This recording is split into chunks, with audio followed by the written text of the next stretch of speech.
Awesome. So hey everybody, I'd like to welcome everyone to another edition of the Southeast Lean Network. I'm delighted to have people in person and online, and this has been recorded and will be up on the YouTube channel hopefully in the next couple of days. Delighted to have Tom join us today. I'll leave Tom do his own introduction in terms of the background, what we're talking about, his experience, and this is a really interesting talk because it's very much a foundational talk to try and bring people through. And you know, the topics we'll talk today, we'll scratch the surface on, and they're probably in their own right an hour talk per slide, longer term.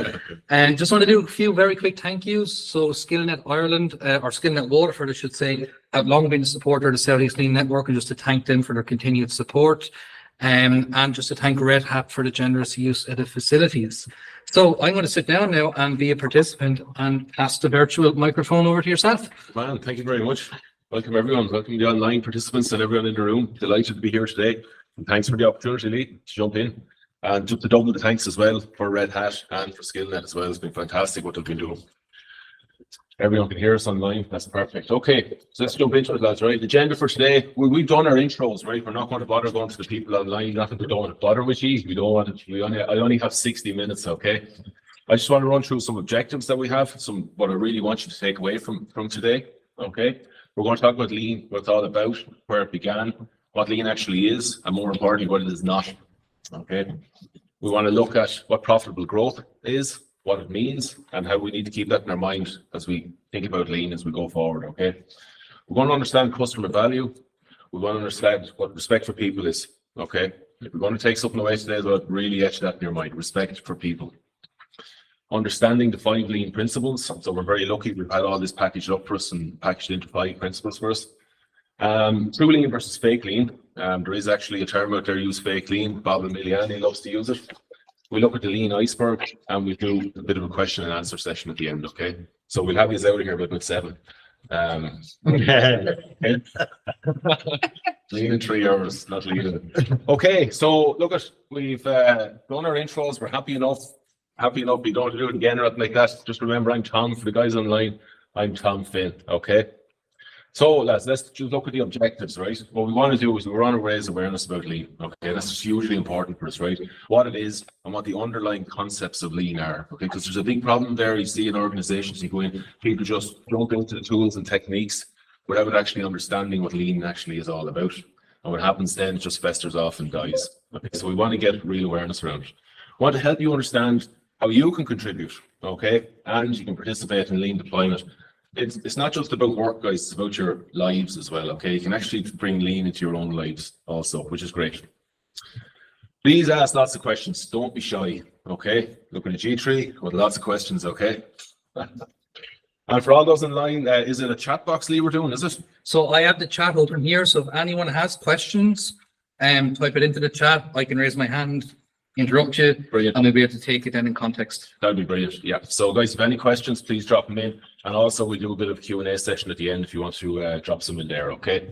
Right, let's jump into it, guys. What's it all about, okay? We've probably seen this cartoon before. It's a really good one. I love it, okay? Because, you know, we're talking prehistoric stuff here. You've got the guys hanging around there. They're working really hard. And I love this guy at the front here saying, we're just too busy. It's typical, head down. He's going hard and strong, okay? He's down in the weeds. He's not listening to anyone. He just wants numbers put out. He wants rocks at the end of the day, okay? So he's just dragging those square wheels. They're plowing up the countryside as they go. But they've got this innovative individual behind them saying, guys, I've come up with this new concept. Okay, it's a round wheel, okay? But no thanks. We're too busy. We can't possibly listen to you. Okay, so they keep plowing on, to keep breaking themselves up, and to get nowhere. Okay, so just bear that in mind as we go through this, okay? So what are they doing here? They're not respecting the guy behind. They're not even listening to him. They haven't even stopped and said, tell us some more, you know, what could we do here with these? You know, it might actually help us out a little bit. Okay, so just think about that as we go. Now, so where did Lean actually come from? So I generally start with this gentleman on the left here, Mr. Henry Ford, okay? Now, a lot of people will say, he's not going to do it Lean, but he kind of does, okay? He brought about some aspects of Lean, okay? So he brought around the assembly line and he had continuous flow, okay? Now, he was the man that loved mass production, okay? We frown upon mass production to a degree, okay? But He did bring in some elements of, they kind of started with him a little bit, okay? And he did bring about some good things. He brought about some elements of just in time, okay, which we'll talk about as we go through as well. He wasn't a great leader, okay? He was kind of he wasn't really known for his great leadership skills. But this gentleman here beside him, Taichi Ono, he was a fantastic leader, okay? So these three lads here, we've got Mr. Ono, Deming, and Shigeo Shingo, right? So supposed to give it a little bit of context there, right? As you can see, Henry Ford passed away there just at the end of World War II, and World War II just finished up, okay? And these three guys, okay, Mr. Ono and Shingo, they were picking up from where Deming, the concepts that Deming had brought over from America, because the Americans helped the Japanese rebuild after the war. After the Americans had essentially flattened the country, they sent guys over to help rebuild it, okay? So what Deming brought with him was concepts like TQM, statistical process control. There's a cycle, the Deming cycle is named after him as well. Okay, so he brought a lot of these concepts over. And in typical Japanese fashion, the Japanese took it and they made it even better. Okay, so they took what this man was teaching them and they made it better.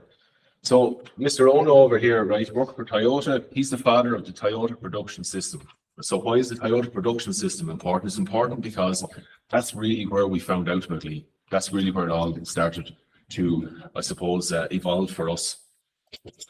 Okay, and then the man over here on the right, Shigeo Shingo, he was a consultant, he done some work with Mazda, Mitsubishi, but his prominent work was with Toyota. He's remembered for likes of the SMED system, the single minute exchange of dies. So what Toyota were doing, they were changing over their lines very quick, okay, but they were doing about half a day. But this guy was actually focused on how can we change them around in minutes, okay, how can we change the dies really fast and get things moving again.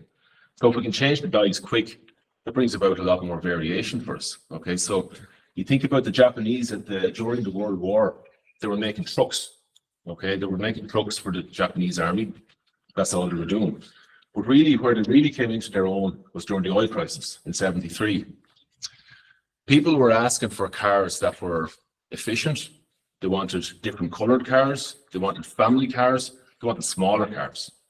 The Americans were pumping out the gas guzzlers, okay, the 5-liter huge, massive turbos on them, the whole lot.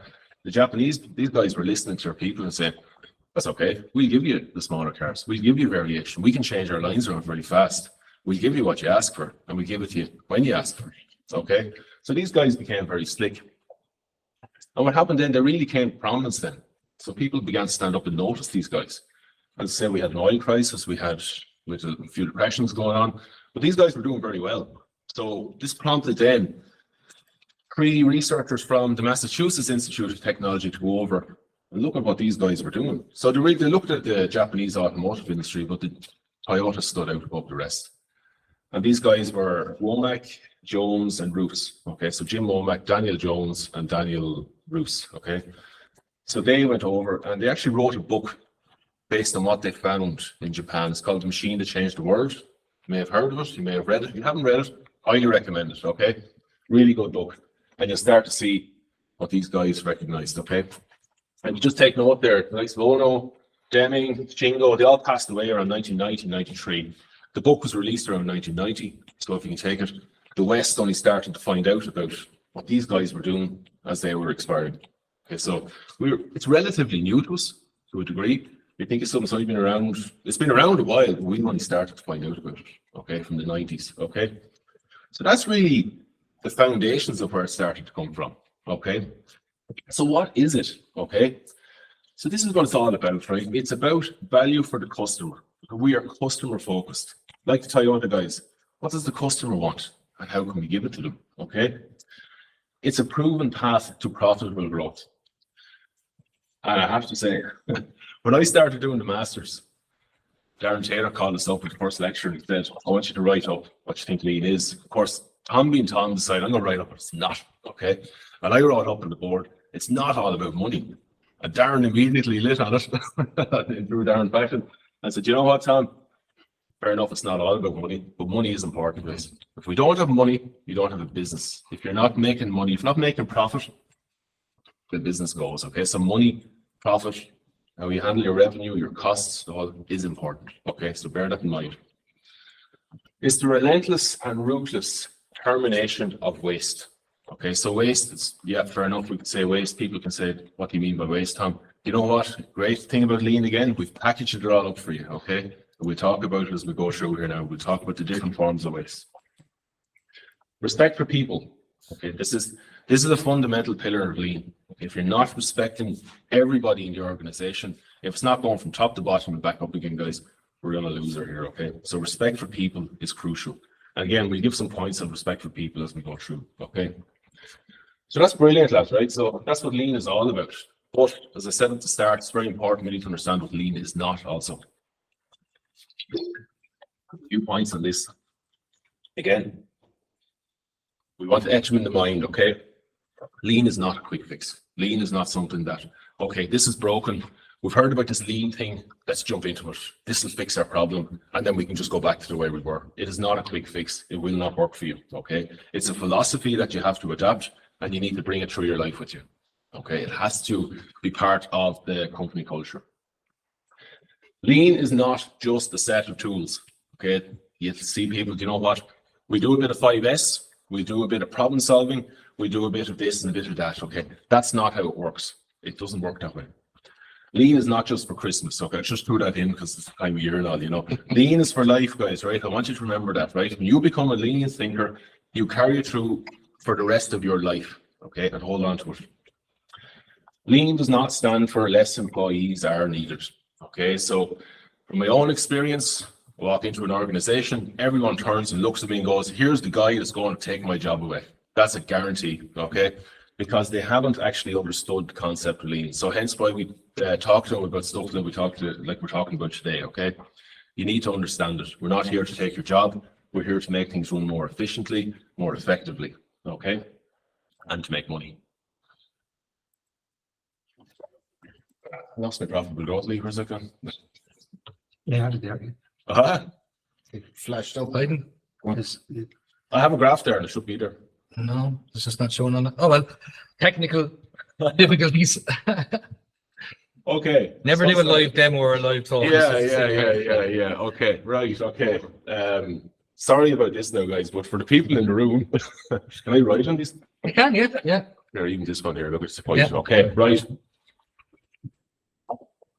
Sorry about the online crowd, okay. Profit. That's I don't know how much we're doing there, but it was definitely there earlier. Okay, and time. Okay. Okay, right. Profit, or do you know what? Look what we call that. Revenue. Cost. Okay. So we've got the top line here, guys. This is revenue. We want to generate revenue, okay? We have to generate money, okay? So we need to make sales. We need to have money coming in, okay? The bottom line here is cost, okay? Could be I said it's my fault, Lee, on that. I said, You're good. We're trying to get a camera tracking on you. I should have, sorry, I should have, don't want me to go this side? No, you're okay. We have you. Don't worry. You keep We've got revenue on the top line, guys, okay? Yeah. So what we want to do here is, so if we have revenue and costs, and just say they're running in parallel with one another all the way up along, okay? What does that tell us? Exactly. You're selling, but your costs are going up with it, okay? So this is the important bit in here, guys, right? We want to this is our profit and margin here, okay? We want this to grow, okay? So the whole, you want to go from baby shark to daddy shark. Let's stay on that. There you go. That's good. Okay, we're going to go from baby shark to daddy shark. Okay, so we want this big mouth to open up. Okay, so we want that capital, that profit to actually grow for us. Okay, so we need to do that, guys, by reducing costs. Okay, and we want to sell more at the same time. Okay, so if they remain parallel, okay, we go into a syndrome called the basic fool syndrome. But I'm going to rename that because I got pulled up on using the word fool at the talk recently. Apparently it's insulting.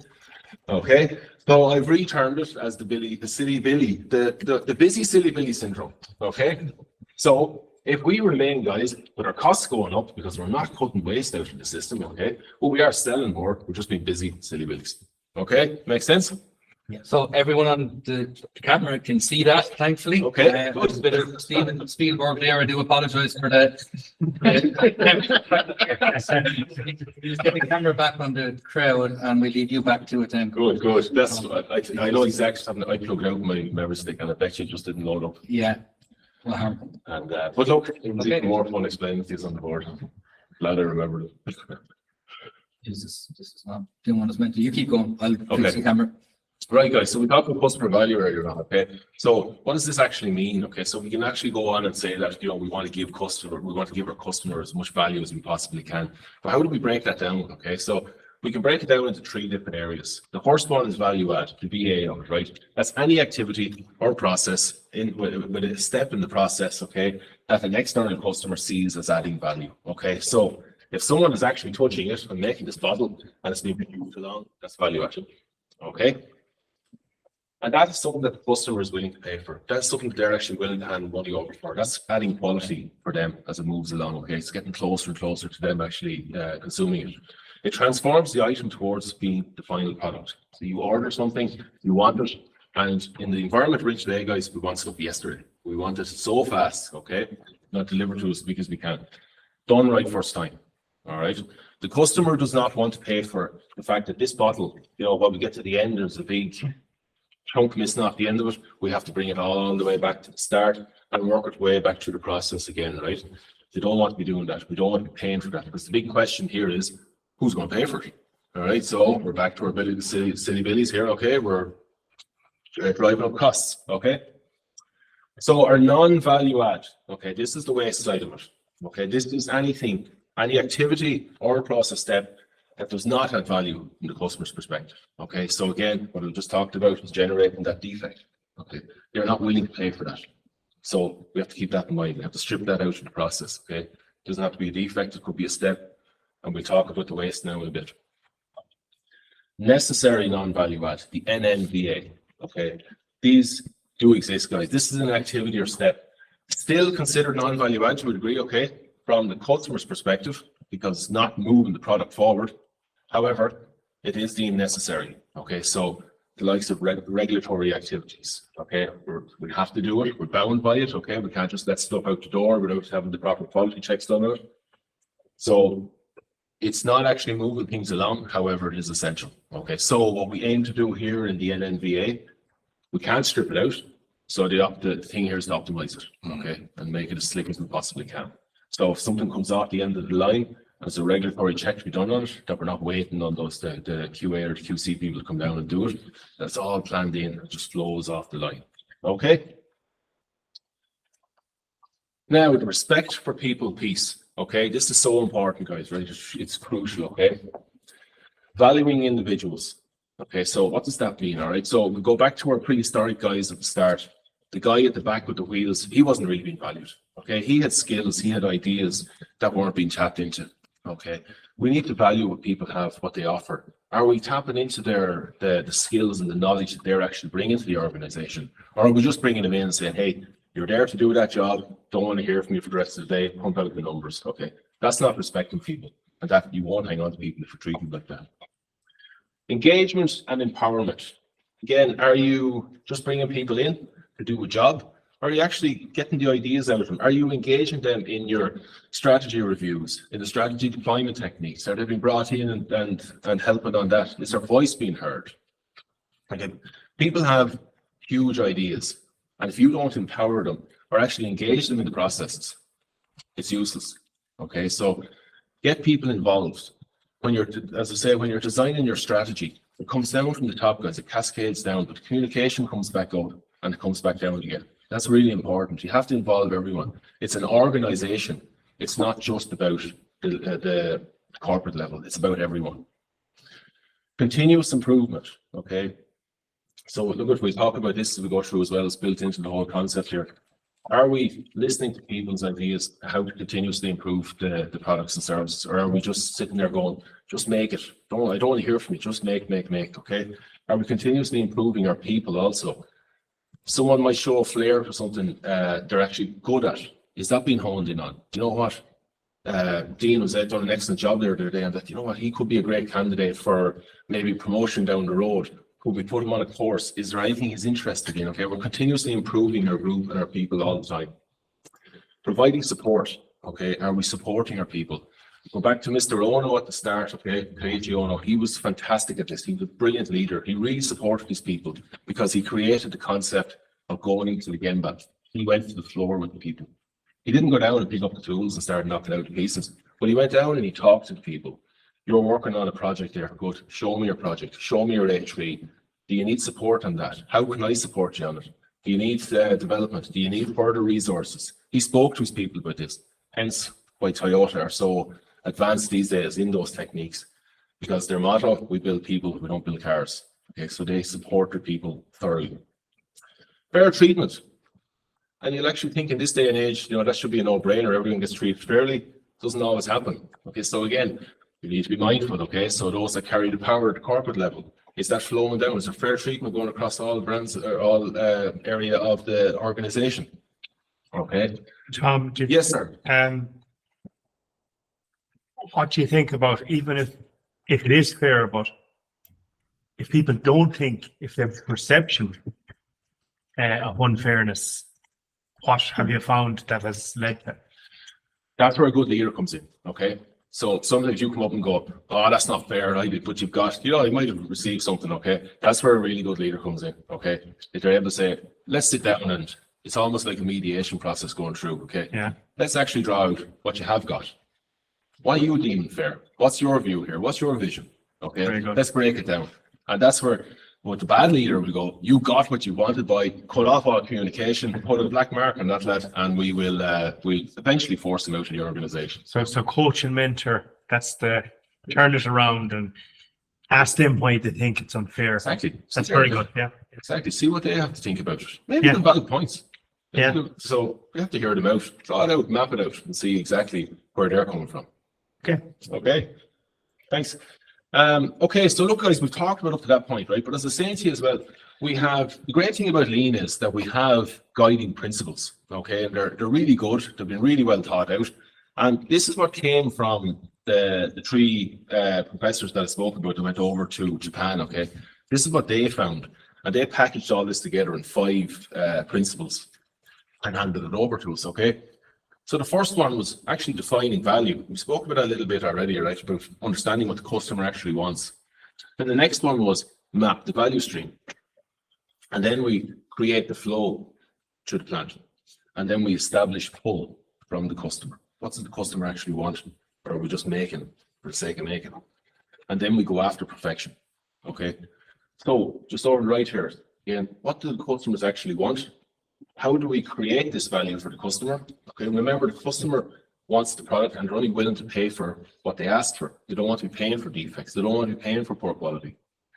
How do we create value without delay or without any error? Okay, so remember we said right first time, how can we do that? How do we create the value at the pace that the customer wants it? So how do we pull that at the customers as the customer orders it? And how do we continually improve the service? So we pursue perfection. Okay. Now, we will jump into them each individually, okay? So just to understand them that bit more, right? So defining value, and that's the specific needs of the customer, okay? How do you actually find out what the customer wants? Okay, now I know I've put up here the 4 examples. You can do interviews, you can do surveys, you can find out where they're demographically where they're situated. You can get their web analytics, so we can pull great stuff today digital. But essentially, guys, what does this all boil up to? Anyone? Knowing your customer. Exactly, okay. And talking to them. Just that, it's as simple as that. Go out and ask them, what is it that you want? What do you classify as value? Okay. Find out what your customer wants. Are we good on time, mate? Sure are. Good man. Okay, now over to the next step, guys, right? Let's map out the value stream. What does that look like? Okay, so we've got the process. We're making the product for them, okay? So what is it that the customer actually wants? So we've broken it down here into 3 different steps, okay? What we're looking at here is lead time. We're looking at cost. What's value add? Remember we talked about value add at the start? I didn't put in the the necessary non-value add here just to keep it as slick as we can, okay? But we've looked at the non-value add also. So the non-value add, guys, the waste that's existing within the process, and what is the customer willing to pay for the value add of this, okay? So this is what we literally do. we literally sit down and you can map out the whole value stream, how the product flows through the plant, okay? Or how the piece of software actually flows from start to finish, okay? What's in there that the customer is not willing to pay for? Where is all the waste? Where is the waiting? We'll talk about waste in a minute, actually it's next, okay? So what we do, guys, here, look at, we broke this out from a lead time and cost perspective.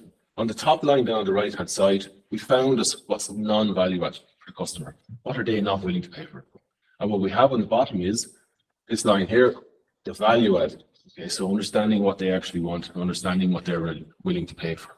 Okay, so when we drop down below the dotted line here, I would remove the waste, okay, by relentless problem solving, and waste is not easy to remove, guys, just so that's not a case of just finding the reds.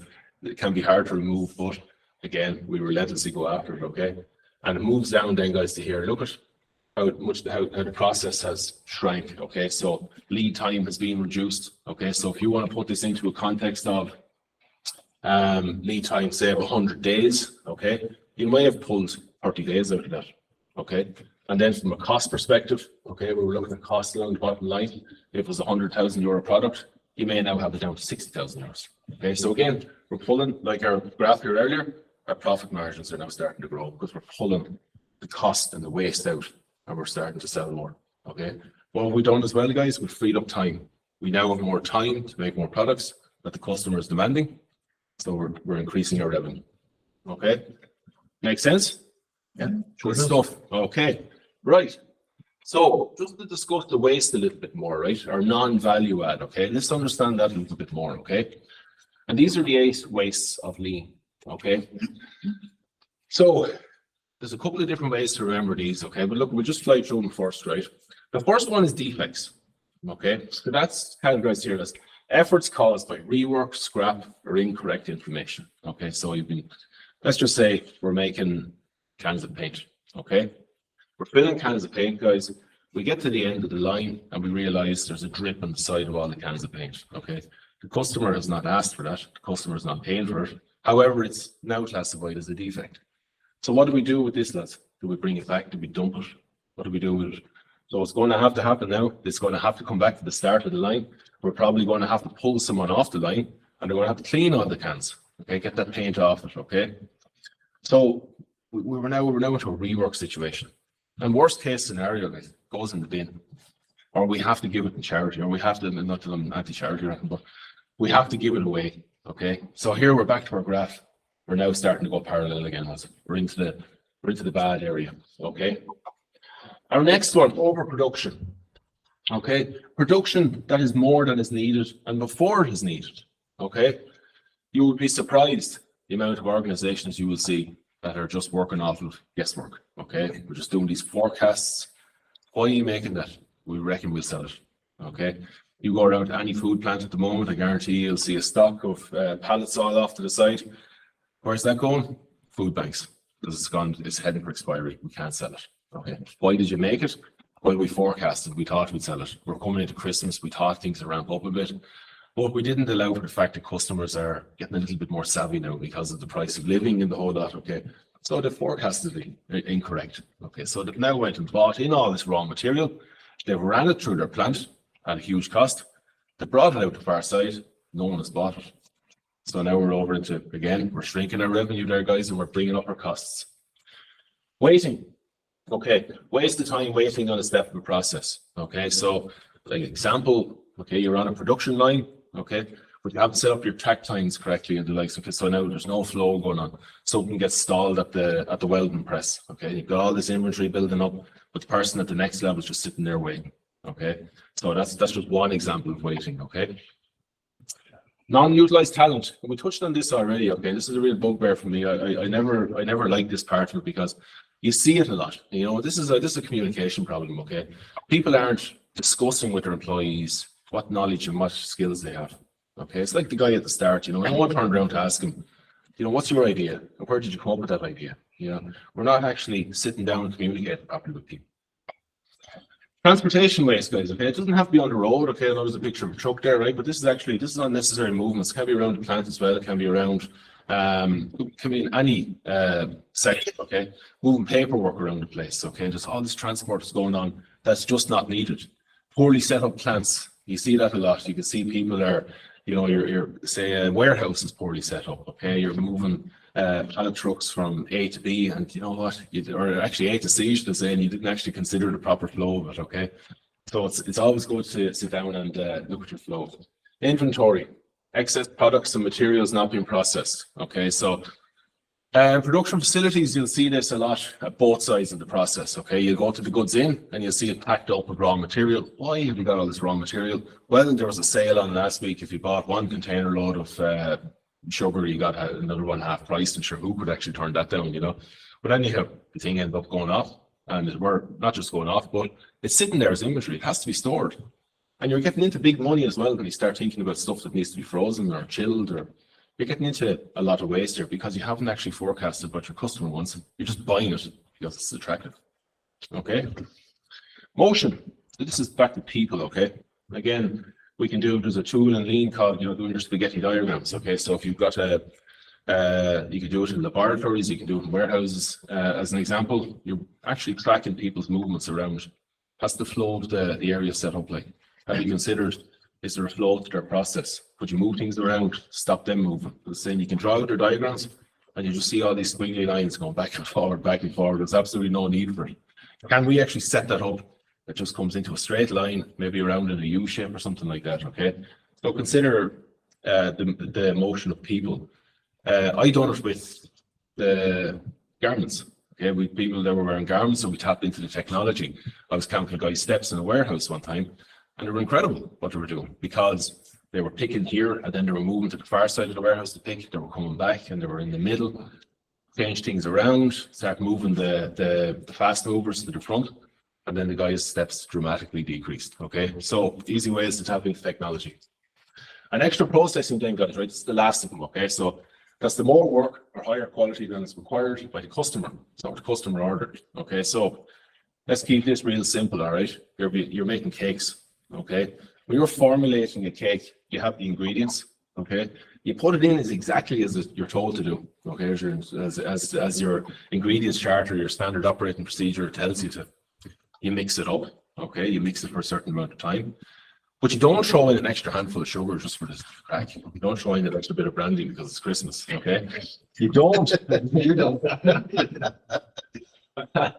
You're not supposed to, okay? However, as well, then you don't. You know, when you're stirring up the ingredients, now, you know what? We do it for an extra 5 minutes just to give it that bit of a burst, okay? No, lads, this is we've experimented with this. We have it down there in the SOP. Follow the SOP, okay? You don't give it that extra burst just for the sake of it, okay? Follow your SOP. Okay? Just on that, Yes, sir. the customer, Yeah. you're assuming they know what they want. You want a good, well-baked cake, good and fluffy. Yeah, so if you take the cake example, Christmas comes around every year, and every supermarket produces their own fruitcake. Yeah. And you check them every year because they're always different. You home in on the one that's nicest, but you didn't know which one it was at the start, so you taste all of them, find the nicest. So good taste test. That's the one you buy. Yeah. So what I'm saying is the higher quality. The customer they just wanted a Christmas cake, but they wanted the nicest Christmas cake. One of the It could be nicest. too high That's quality, very- you know, if you start putting in the gold flakes or something into it. Yeah. And the difference there is 100% in price. Yeah. Usually, Yeah. just even on supermarket. Yeah. But you're into taste now as well, aren't you? Yeah. And you're getting into a dangerous area now because they get to Christmas, you get into the highs then, right? And that actually starts arguments. In software, if you in our area, it's software, and the customer generally doesn't know what they want. No. Okay. And they Yeah. can't specify. Yeah. And that's what I was just going to make a point on. The wonderful thing behind Lean, it's a philosophy. Yeah. It's industry neutral, Yeah. right? And I'm aware there's a couple of new people here trying to learn this, and they're from a software background. Mm. Everything for software applies. Yeah. Every one of those ways applies to software. Yeah. You just need to look through your own lens. Yeah. It's not rigid. There is a little bit of wiggle around. There is that ambiguity of customer or personal taste or whatever. Mm. They're just additional ingredients in the overall mix. Yeah. But those wastes are present everywhere. Yeah. And I think anyone even listening to this or in the room, if the only thing you take from this talk today is there one of those wastes somewhere in your day job, and can you resolve it? Mm. And if you just do that, that's what lean is. It's that relentless pursuit of perfection. Yeah, eliminating the waste. Yeah, and they give you the lenses to kind of look at the different areas through. I mean, about the extra processing, I remember I used to work with a radiator manufacturer, and they had the manufacturing facility in Denmark, and I was working for the UK side of it. And they used to get the radiators on site and put them across trenches and drive forklifts over them on site. And when I went to the and the lead time was massive from the factory. And when I went through the factory, they were there polishing and this paint finished beautiful on these things. You know, so it was an absolutely brilliant example there of the extra processing. It was something that the customer didn't value. Yeah. So yeah. Probably not paying for them. Yeah, exactly. They were, yeah. Plus that. You have 23 minutes left. Just, eliminate waste here. Okay. Oh, we're getting there. No, we're getting there. Well, now. Okay. So let's look at.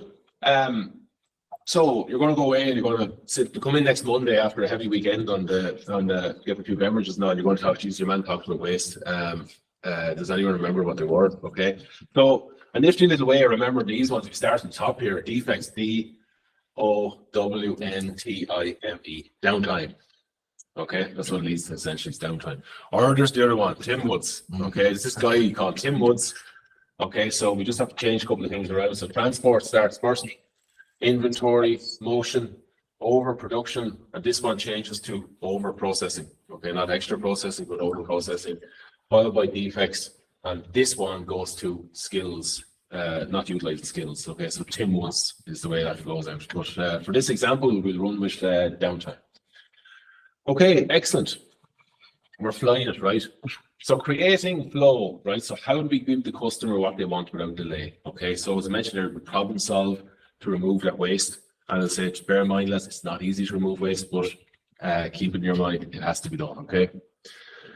We're trying to remove waste, trying to remove unevenness, and we want to take the overburden out, okay, as effectively as we possibly can. So if we start over here with this guy here, right? This is a Japanese term, muda. That's the waste. Okay, so we talked about the waste thing. We've broken it down there to those 8 different categories. Okay, that's the wastefulness. Then the mura. Okay, this is the unevenness, and this is what leads to waste. Okay, and this is why waste even exists. Okay, because we're not sitting down, we're not creating the flow. Okay, a perfectly lean environment should run like an orchestra, guys. Okay, you shouldn't have the trombone drowning out all the violins. Okay, no, they need to come in at the perfect time. Okay, you've got the conductor at the front. Okay, can't be uneven, it has to run perfectly. It's like flowing through a plant as well, it has to run perfectly. We can't all stop the orchestra just to let the guy on the drums get a bit of a solo in. Okay, no, he has to be able to come in along with the rest of the group. Okay, so if you just think of it in terms like that from a music perspective, it has to flow really well, okay, to make that perfect song. And then we look at muri, okay, which is overburden, right? Not respecting your people, okay? So we talked about this a good bit, all right? And you can see now lean is about respecting people. It's about understanding our people and not driving them into the ground. And that's what this is all about, guys. Overburdening people and running machines beyond 100%, okay? It's not about, remember we talked about, this is where we get a lot of the waste coming out as well. Run that machine as hard as you can. But we only setting up for 1,000 cakes, okay? But you know what? Let's do 1,500, okay? Let's drive the people harder. But we won't have that done by 5. It doesn't matter. These can stay late. It'll be grand. Driving people too hard. You're not respecting your people. You're not respecting their time. You're not respecting their development, and you're not respecting their machinery. You know what? People and machines break. Okay, so we have to bear that in mind. We have to respect our machines and our people. Okay, right, so on to the next one, okay, establishing pull. Okay, now I'm hungry, okay? Everyone knows what this is, right? Okay, and the reason I like to put up McDonald's is because they are masters of the pull system, okay? And we've all done it. We'll probably do it today or tomorrow over the weekend or something. We go into the drive-through, or we'll hit the counters now with the fancy huge laptops. But you order, okay, your order goes in, and within 5 minutes, surely, or about 5 minutes later when you're eating it. Okay, but the thing about McDonald's is it's fresh. It's as you ordered. You wanted a Big Mac with extra fries and a huge drink. Okay, and what they are masters at as well is their flow. If you actually got into a McDonald's kitchen and saw the flow, they're brilliant at it. Okay, there's nothing majestic about it and like that. Just they thought about the flow around the kitchen. Okay, the burger moves around, the patties are put out, they have the same amount of sauce, they have the same amount of meat, they have the same gherkins, the whole lot. They're all standard. Okay, someone puts on the cheese on the top, and out it goes, and it's fresh. Okay, and as you order it, and if you don't want that on it, you don't get it. Okay, but they're brilliant at it. They did have a philosophy years ago. They were more pushed. When you come in the morning, okay, they'd have their breakfast. They knew breakfast was coming, so they'd make up, say, 100 McMuffin sandwiches. Is that what they call them? McMuffin sandwiches or something like that. I don't know what they call them, but they'd make them up. McDonald's had a rule, and I found this out a while ago. McDonald's had a rule: if it's on the shelf for an hour, it goes in the bin. So they were just mass producing, and then they were chucking out what they didn't want, and hoping people would come in to buy it. Okay, so then they became masters of this pull system. Once the customer comes in, the customer orders, we pull it as the customer orders, and we give it to them. Okay, so they're not overproducing, they're not generating waste. Okay, yes. Tom, there has to be still an element of forecasting though with the pull system, doesn't there? There can be, yeah. No, you can just use McDonald's because it's so simple. It's kind of but there, yes, Like it the is buns. difficult sometimes there can be different products out there that you will need a certain amount of forecasting for, and that is, Yeah. you can build that in. I'd say it's more a calculated risk. Yeah. Through timings and data analysis of what is ordered. So what you're saying, Tom, is that they're always going to have a Kanban of 10 Big Macs. And once a Big Mac is consumed, another one is made. Is that what you mean by pull? The thing about McDonald's is they'll literally make it as you order it. They don't create a Okay, Kanban so system. how is that? Also, it's from a cold start. Is that what you're saying? Right from the start, they'll make it for you. Okay. And it moves around their kitchen. They have a kind of a U-shaped setup in their kitchen. Yeah, my son worked there. He said Process. he Yeah. was describing it to me. I said, that's lean. Yeah. Oh, it's They're systematic. masters at it. Yeah, so it's like nothing's made until Customer you've orders. ordered, but if the way it's set up, it allows it to move very fast. The Exactly. flow, it's the flow The then. flow is set up in the kitchen is phenomenal. Yeah, okay. And the flow is right around. All right, And, interesting. and they have it down to timings. They know exactly how long it's going to take to make a Big Mac. They know exactly how long the fries are going to be in the fryer for at that particular temperature. And it comes out and it flows straight out into the customer's hand. Fresh, out you go. Very They good. don't make ahead. Yeah, that's why the design principle that their whole lean is around is standardization. Yeah, yeah. Because it's a certain size and a certain standard, because they know then exactly how long it's going to take at each point on that station. Yeah. And just talking about that, did you see on The Founder, the movie, when they showed that? Oh, yeah, Yeah, yeah. yeah, Batman. Michael Yeah, Keaton. Michael Keaton was it? Yeah, where they set up the whole kitchen process Yeah, yeah. on a tennis court prior to it. Yeah, fantastic. Yeah. And that's, sorry, go ahead there.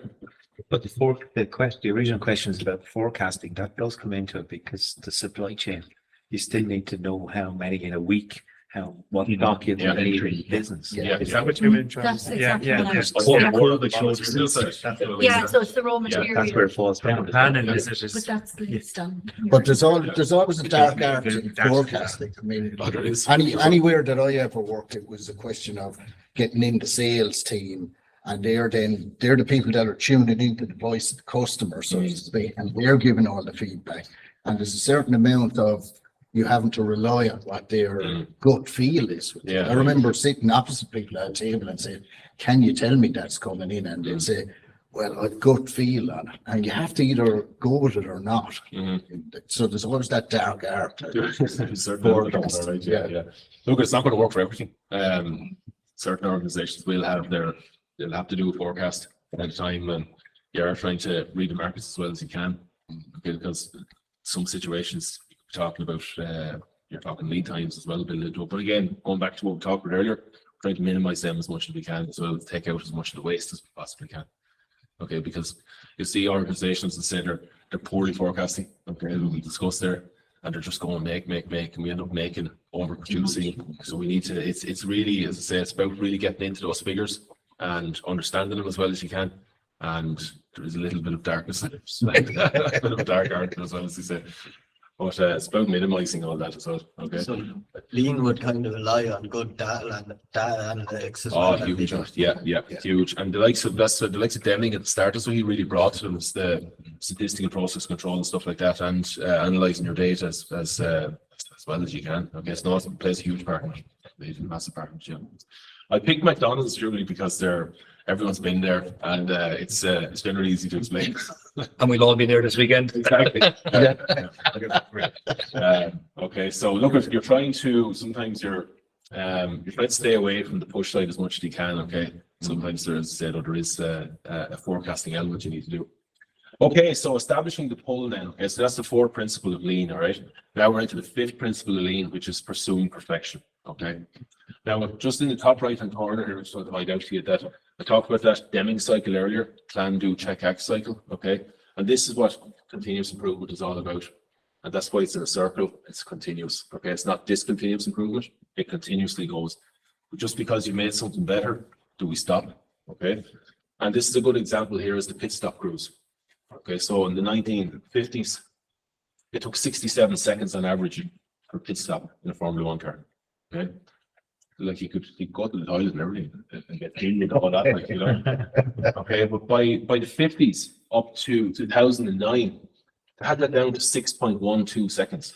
That's a phenomenal improvement in fairness now. Like, it's a good chunk of time. But did we stop at the 6.12 seconds? No. And there's actually a good documentary on Netflix about Formula One, actually, or I think it's Netflix, is it? Like to survive. It could be that, is it? There was, I just, there was some parts that I think they actually touched on the pit stop cruise as well. Yeah, they do. Yeah, You know. it's like to survive, I think. Data analytics, you want to see, get into that now, you'll see it there. But these guys, look at from 2009 to 2016, they got down to 1.92 seconds. Again, that's a huge increase, you know. And then they got into their 2023, Red Bull done it this year, got it down to 1.8 seconds. So now we're talking milliseconds for these guys, you know, and that could be the winning or losing of a race, milliseconds for them. That's how tight it's all become. So how they actually change these cars over, we're down to 1.8 seconds. So like we talked about our friend earlier, Shigeru Shingo, with his SMED, single minute exchange of dies. You can change tires. You can change, what else do they do in a pit stop with the tires and Fuel. Yeah. are they fueling anymore? That told me there recently. They've actually become so efficient now that the tank carries them around. So, yeah, it depends on. Yeah, scenario. I know nothing about Formula. So I'll take care. Just a point from Aidan and the chap from the last comment about McDonald's there. He just wanted to call it Dawn Meats, which is in Carroll's Cross, about 20 minutes out that way. Yeah. It's a top tier supplier to McDonald's, and in its own right, it's the center of excellence in their supplier network. Yeah. And I know true this is story, a one-on-one talk, but where this really shines through is you don't just influence your own business, it's the whole supply chain that leads to that point. Yeah. And you're not just optimizing one part of a Yeah. the value stream point of view earlier. Yeah. So a great shout out by Aidan there. Yeah. Yeah, I remember I went to a talk from Dawn Meats and they were talking about how they could get lean principles back to the farmers and the rearing of the cattle and Yeah, everything yeah. like that, which was really interesting. Yeah, brilliant. And Toyota were masters at it as well. Yeah. Obviously, they had their centralized plant where they're building the cars. Yeah. But their suppliers that were feeding into them, they were all very, very slick as well. So that Toyota didn't have to hold the inventory of parts on site. They were arriving on site just in time. Yeah. So they were literally arriving in one door, straight onto the production line. Out the far side, car rolls off the production line, off it goes. They were holding on to nothing. Yeah. So that's, and they actually move a lot of their suppliers around as well. So if you're willing to supply Toyota, you know what, we'll bring you closer to the plant. We'll help you out with that as well. Yeah. And you'll become extra slick. It's a good point. Call it by so like what we're talking about here, guys, is like they will, like, they're not going to stop again. They're not going to stop at 1.8 seconds. Okay, so will we live to see the 1 second pit stop? Okay, that's the big question. Okay, will they be able to shave? So what did it 16, 4 and 7 years it took off? Unlikely. 1, 2. Okay, yeah, unless there's some sort of major breakthrough, innovative breakthrough there. Exactly, That's, yeah. you know. Yeah. But look, it's very impressive, and it's a great example of what they do, guys. They're just following this particular layout. They plan something, they experiment, plan with it, okay, and they go off and they do it. It mightn't necessarily work, but you know, then you come up to your check. So really, what that is, you're looking at what your plan was and what your actual output was, okay, and then you adjust or act to improve it, okay, or to implement or improve, okay, and you're back to square one again. Plan, do, check, act. Yes, 10 minutes. No, we're flying it. We're good now. Yeah. Okay. Okay, very good, right? So that's the 5 lean principles, okay? Get down, right? And we have them here: define value, map the value stream, create flow, establish pull, and pursue perfection. Okay. You got that for the exam, yeah? Okay. True lean versus fake lean, that's right. Okay, so this was taken, this guy here, Chris Craycraft, okay, he worked with Whirlpool. And he came in, he was there, he was a CI guy, but he came in, he done an analysis of the different Whirlpool plants. Okay, so some of them had implemented lean and some of them were trying to implement lean, and there was different stabs going on here and there across the whole organization. So what he found was this blue line here that we're referring to as true lean. Okay, he found that some of the, where he saw that in the different plants, like it was really based on they had taken up the philosophy of lean and they were continuously improving things. Okay, they were really, really bought into it, and everyone was working on it, as opposed to, see these dotted lines down here, guys, right? So what we call them is Kaizen blitz, okay, or just improvement blitz. And what that is, we kind of get a, we get a roll on it. You know what, we'll improve this, and it works out. But then it all dies off again because we're actually getting distracted by the next shiny thing over in the corner, okay? And you know what? We go at it again, and it takes another dip, or it takes another rise, and then it falls off again. Okay, there's no continuation of it because there's no philosophy to back it. All we're doing is going after this. We're putting in tools and techniques. We're having a little improvement here and there. And eventually what will happen is it'll either just continue on that way, the ups and downs, the peaks and troughs there, guys, or it'll follow this orange line here. It'll just all die off. And that's generally what you see. Well, it's just these little efforts being made here and there. And these are these little peaks and troughs. These are where you'd hear the language like, yeah, we're doing lean. We're giving it a go. We're trying our best. But there's no philosophy behind it, okay? They're not bought into it. There's no one pushing it from the top, and there's no one bought into it throughout the organization. Okay, so eventually that dies off, or else, guys, we keep on this upward trajectory where we have true lean, okay?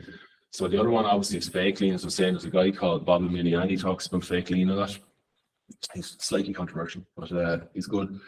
So I've got to mention as well, actually, on the value stream, mapping the value stream, there's very good books out there, okay?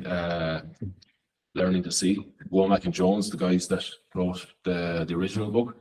And there's another one called Seeing the Whole, okay? So this goes on, it gets more advanced, okay? Is that Rohar or Rohar? It could have been, you know, maybe I'm getting mixed Yeah. up, am I? Yeah, Could it be? the actual value stream mapping, isn't it? Yeah. Yeah. I could be getting mixed up between the two. Well, if you need a copy of that, I can help you. All right. We're not breaking copyright laws or anything like that, but I can guide you how to get it. Okay, get in touch with me if you'd like to find out how to get a copy. Okay, so are we getting that concept there, guys? See where we're going with this, right? We've got true lean. Okay, so these, as I said, these are the people that are bought into it. There's a philosophy behind it, okay? But it's been driven from the top. It's been driven from all elements of the organization, the corporate, the management, the implementation side of the house, or these poor old ones here that are just every now and again giving it another shot. Okay. Yes, sir. And when you say lean from scratch into a business, is there a specific starting point, or do all the principles hold the same weight? Right, start. As in, understand what your customer wants. Not be funny.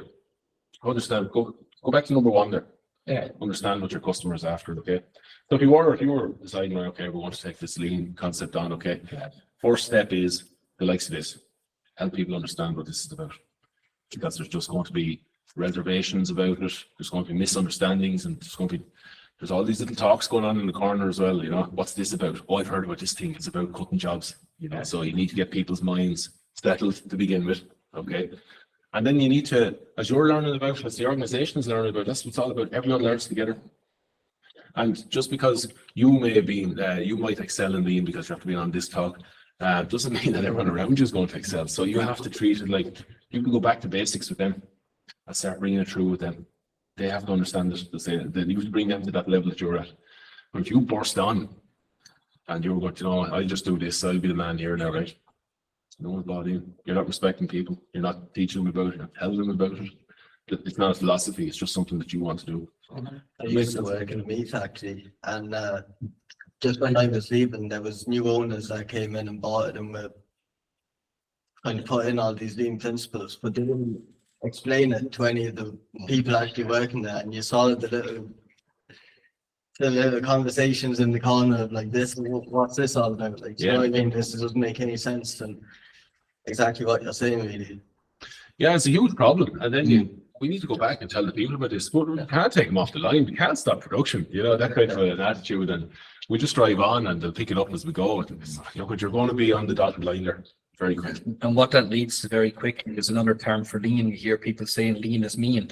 Yeah. Because your perspective is, oh, my smoking break is cut or my coffee break is cut, or they want more for less out of it. And that's the danger. You lose the people, and that's one of your wastes, right? And it's one of the key principles behind lean, respect for people. Yeah, exactly. Yeah. But I think historically, we kind of had problems getting lean into place. It was cost accountants coming into places, time and motion studies. And it was an incredibly negative thing because the people doing it didn't fully understand it themselves, you know. Exactly. So, I mean, this whole, like the group here and everything, and the processes that go on are invaluable because it just, you know, it spreads the philosophy basically. Demystifies. Yeah, exactly. Yeah. And a big problem if you think of it in the higher sense, I suppose, or just think about it in general. Like when we found out about lean, the world found out about lean. It's like as if we went into a room, you can imagine this, everyone came into a room and the Toyota boys stood up top of the room and said, this is what it's about. Okay. And we all got so excited, we got up and ran out of the room and we ran back to our, this is the greatest thing ever, lads, we're going to implement it. But the Toyota boys were still talking. Yeah. And the last thing they said was, don't try and copy us. Yeah. You have to build it around your organization as well, right? It has to be, there's a culture within your organization that needs to be considered. Yeah. So we had all these lads running in through the door, all these grants being thrown out from the government. Okay, let's get lean in there, lads. And we end up with a lot of dotted lines. And just to point out, there's a danger factor there because of the internet, social media and everything else, right? Where that propagates and propagates. And I'll give you a great example. In the software world, Spotify had a presentation 10 years ago, done a presentation of the Spotify model. It was their version, it was a mix of lean and agile, and they done the presentation. And then 6 months later, they said it failed. Right? Yeah. But everyone took notes and went out. And to this day, you will see teams replicating the Spotify model with squads and all that. And Spotify are sitting there laughing, going, "That's a fail." But that's the danger. These things snowball.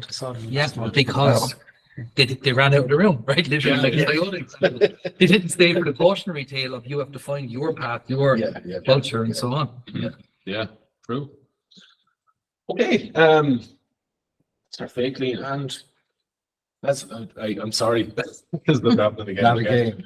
You've probably seen the lean iceberg. I can explain this to you. Right, okay. So we all know what an iceberg is like. I'm sorry now, after messing up the presentation. An iceberg, guys, okay, top bit sits above the water, okay, but 2/3 of it sits below the water, okay, to stabilize it, all right? And they're there and they're big monstrosities of things, okay? But if you can think of lean, guys, right? Above the water level, we've got our processes, and we've got technology, we've got all the shiny stuff, all the cool stuff, okay, that we tend to really focus in on, okay? But below the water, okay, if you go right down to the very bottom level of the iceberg, okay, where it finishes off at a point at the bottom, the real stabilizer for that iceberg is leadership and lean, okay? So if you cut off that bottom level of the iceberg, okay, you're starting to make that unstable, okay? So the next level, guys, we got strategy, okay? So level 2, you got a lean strategy. So if that's missing, we've got a pretty rocky and shaky iceberg, okay? Have it for the people. I pasted for the chat, but there's a iceberg there. There's a few variations of it, but that's broadly. Yeah, strategy and alignment. Yeah, and I usually have the behaviors up there. Yeah, it's a little bit flavor variation. Very good, thanks. And then, guys, what we have there is what Lee's showing there is the behaviors and the engagement factor, okay? So what we have now is we've cut away the leadership, we've put away the strategy because it doesn't exist, because we're not concentrating on it. So this iceberg is rocking there at the minute, okay? It's pretty unstable.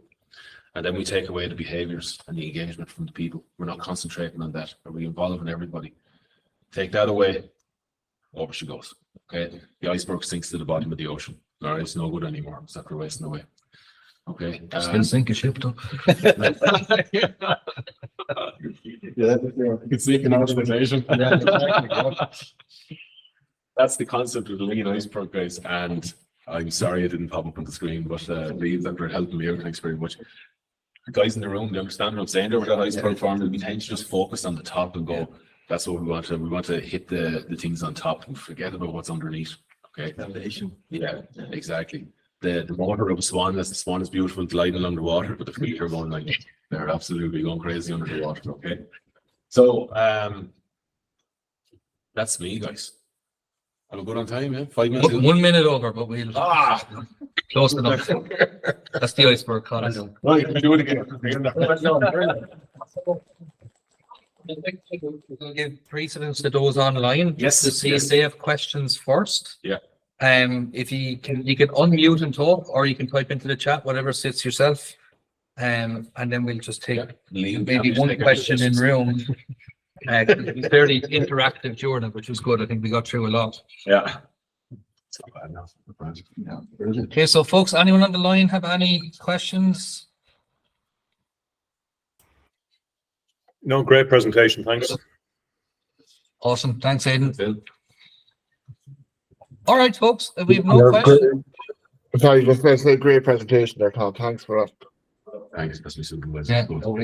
Thanks, Aidan. And Thanks, Neil, similar. So folks, I am going to formally stop the recording now. And I'll formally end the call, and we might just have a quick chat in the room if anyone has questions. So thanks to everyone that turned up and attended online or in person, and those that take the time to watch the video. Really appreciate it, and thank you so much for your time and the wonderful insights. Thanks very much. Thanks, Cheers, Lee. folks. Thanks, Tom. Bye, everyone. See you. Bye. Thanks, guys.